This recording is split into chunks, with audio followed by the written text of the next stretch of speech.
प्रिय सागवाड़ा नगर के सभी क्षेत्रवासियों को प्रणाम।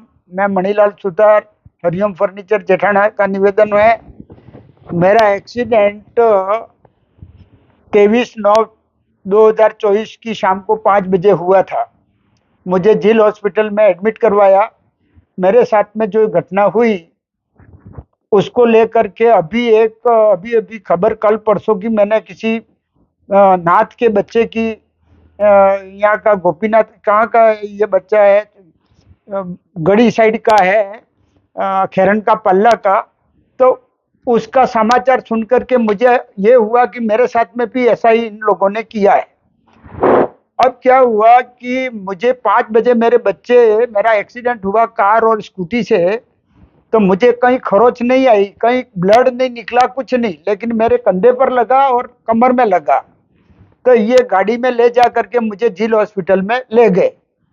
ले जाते ही वहां डॉक्टर ने फटाफट अंदर ले लिया और कहा कि अरे इनके तो बैंड एमरेज हो गया है और इनका ये तो लकवा की बीमारी हो जाएगी, तुम जल्दी से 1,80,000 तैयार करो और ऑपरेशन का 1,50,000 तैयार करो, ताकि हम फटाफट उनको 1 घंटे में तैयार करते हैं, नहीं तो ये तुम्हारे चार जीवन कोमा में चले जाएंगे और तुम ले जाने के कहीं काबिल नहीं रहोगे। ये बच्चे बड़े घबराए, इतना पैसा एक साथ कहाँ से लाना।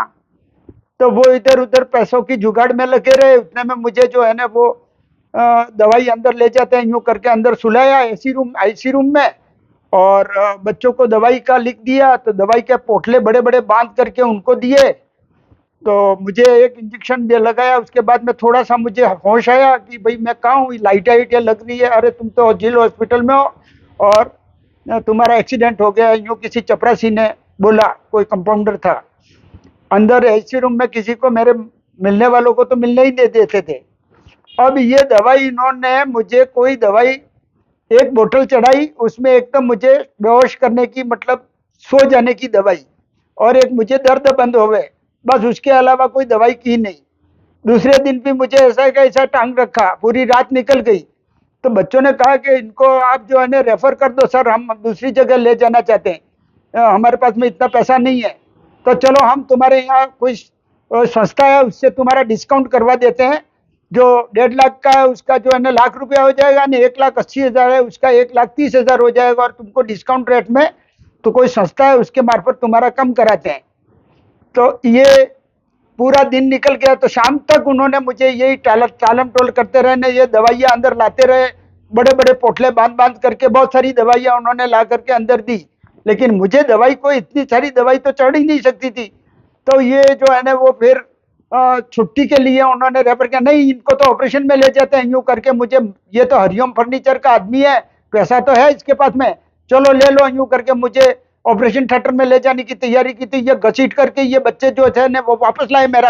मेरी गाड़ी थी तो, और उन्होंने फोन करके, मेरे जमाई को फोन करके गाड़ी मंगवाई और मुझे अहमदाबाद के लिए हमको रेफर करो। तो ये रेफर दूसरे दिन सुबह में 8:30 बजे से लगा करके उन्होंने रेफर करने की कार्रवाई शुरू की। तो 5 बजे तक उन्होंने मुझे रेफर नहीं किया। और मैंने नाक बोला कि मुझे कोई दवाई मत चढ़ाना, क्योंकि रेफर करने के बाद में ये दवाई चढ़ाएंगे तो मुझे हो सकता है ऐसी दवाई कर दे कि मुझे मार डाले। मुझे फिर होश तो आ गया था, तो मैंने दवाई करने नहीं दी। और उसके बाद में उन्होंने ये कागजी कार्रवाई करने में, मतलब रेफर करने में, मुझे सुबह 9 बजे से लगा कि 5 बजे मैं फिर चिल्लाया कि आपके और ये रोड पे जो है पत्थर मारते हैं, गुजरात बॉर्डर पे उनके 60 गांठ है, इसलिए तुम जो है ना वो मुझे रेफर नहीं कर रहे हो। तब जा करके उन्होंने रेफर करने की तैयारी की और मुझे जो है ना वो रेफर किया। अब ये जो है ना वो वहां अहमदाबाद ले गए। तो अहमदाबाद जाने के बाद में तुरंत उन डॉक्टरों ने, मतलब जो है ना वो मुझे 1.5 घंटे के अंदर ऐसे इंजेक्शन लगाया और प्लास्टर लड़ा दिया। उन्होंने कहीं हाथ ही नहीं छुआया था, सागवाड़ा वालों ने। मेरे को लगा था मेरी हड्डी ऊंची हो गई थी, कहीं हाथ तो छुआया ही नहीं। और जो मेरे सर का ने वो कोई करते हैं ना, ये बहुत सारे फोटो लेते हैं, उसको क्या बोलते हैं, एमआरआई। तो वो दूसरी जगह ले गए तो वहां 10,000 रुपया मांगा। तो दूसरा आदमी था, उससे 4.5 लिए थे मेरे पहले वाले के। तो भाई उनसे 4.5 लिए और इनसे 10,000 क्यों? तो वो कोई बात है कहने, वो तो उनका कमीशन बंधा हुआ है। यूं फिर हमारे से भी 1,000 रुपया कुछ कम लिया, 9,000 में फाइनल किया। फिर वहां से ये देख करके ने फिर हमको ये रिलीव किया। तो ये ऐसी घटनाएं, इनको चोरी डकैती की, ये डॉक्टर नहीं है, ये तो यमदूत है। ये जेल वाले कोई डॉक्टर नहीं है। ये तो कोई आ गया, अच्छा अंदर आईसी रूम में किसी को जाने नहीं देते हैं। ये दवाई लाए हैं, वो पोटले रखते हैं, वो दवाइयां उनको चढ़ाते हैं, नहीं चढ़ाते हैं कोई पता ही नहीं। और इतनी सारी दवाइयां, कम से कम 6 बोतल तो छोटी और 4 बोतलें बड़ी, इतनी एक सुबह से लगा करके सुबह 9 बजे तक इतनी मेरे को चढ़ सकती है? चढ़े ही नहीं, पी जाऊं तो भी नहीं पी सकता हूं। इतनी दवाइयां सभी गायब कर गए ये लोग। फिर कुछ दवाइयां इतनी बची है तुम्हारे, यूं करके 1-2 इंजेक्शन है। अच्छा, इंजेक्शन हर बोतल के साथ में एक ड्रॉप आती है, वो चढ़ाने की नली आती है। तो 5 बोतलें लिखी तो 5 नलियां। उसके बाद में छोटी ड्रॉप है 4 थी, तो उसमें 4 दूसरी नलियां, जबकि मुझे तो एक ही लगी थी। बार बार कोई निकाला थोड़ी गया था। तो ये सभी दवाइयां, हर नली के साथ में इतनी सारी दवाइयां लेकर के उन्होंने स्टॉक कर दिया। इसलिए ये वास्तव में सभी लोगों को जागरूक होकर के ये जो पत्रकार जो कर रहे हैं उनको सहयोग देना चाहिए। क्योंकि ये जेल वालों ने बहुत ये एक कमाने की कंपनी खोल रखी है। उन्होंने एक प्रकार से ये तो क्या कहते हैं, ये यमलोक जाते हैं मनुष्य, स्वर्ग लोग जाते हैं, ये स्वर्ग लोग पहले पहुंचा देते हैं। उसको जाने के पहले ही चल भाई तू रवाना हो जा।